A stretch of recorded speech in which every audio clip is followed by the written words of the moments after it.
कहते हैं भारत पे जब इस्लाम ने पहला हमला किया था, उस समय भारत की आबादी यानी उसके बाद भी सन 1100 तक भारत के अंदर हिंदुओं की आबादी 60 करोड़ थी, 60 करोड़। और 1947 में जब ये देश आजाद हुआ, उस समय हिंदुओं की आबादी रह गई थी मात्र 30 करोड़। आप मुझे बताइए, इन 800-900 वर्षों में हमारी आबादी बढ़नी चाहिए थी कि कम होनी चाहिए थी? कम हुई।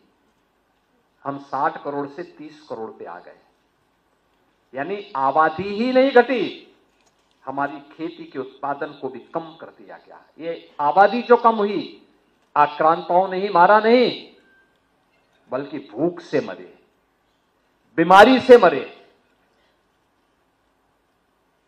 तमाम अन्य प्रकार की यातनाओं से मरे।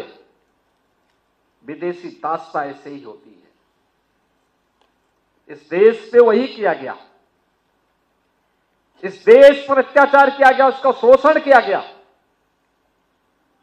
और जिस भारत में 300 वर्ष पहले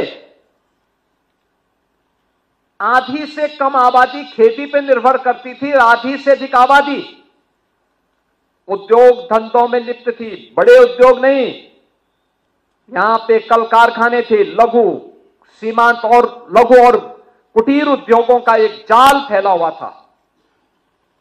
ये भारत की ताकत बनती थी। भारत को उत्पादक देश के रूप में, प्रोडक्शन के रूप में भारत का बेहतरीन उत्पादन दुनिया के मार्केट में छाता था।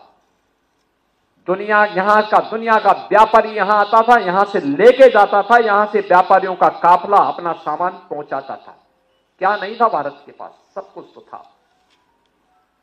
लेकिन जिन लोगों ने जाति के नाम पे बांटा, क्षेत्र के नाम पे बांटा, भाषा के नाम पर बांटा, तमाम वादों के आधार पर बांटा, और आज भी वे उसी विदेशी मानसिकता के साथ काम कर रहे हैं।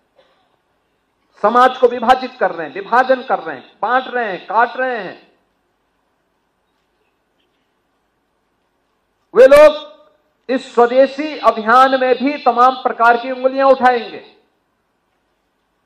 लेकिन प्रधानमंत्री जी का जो कहना है कि हम जो भी भारत के श्रमिकों के श्रम से बना हो, हमारे युवाओं की प्रतिभा से आगे बढ़ाओ, वह कोई भी उत्पादक जो भारत की धरती पर भारत के उद्यमी, भारत के व्यापारी, भारत के श्रमिक, भारत के युवा, इन सबके सामूहिक प्रयास से आया है, उस पूरे उत्पाद को स्वदेशी मान करके उसके लिए हमें एक एक व्यक्ति को तैयार करना है और उसी को खरीदने के लिए लोगों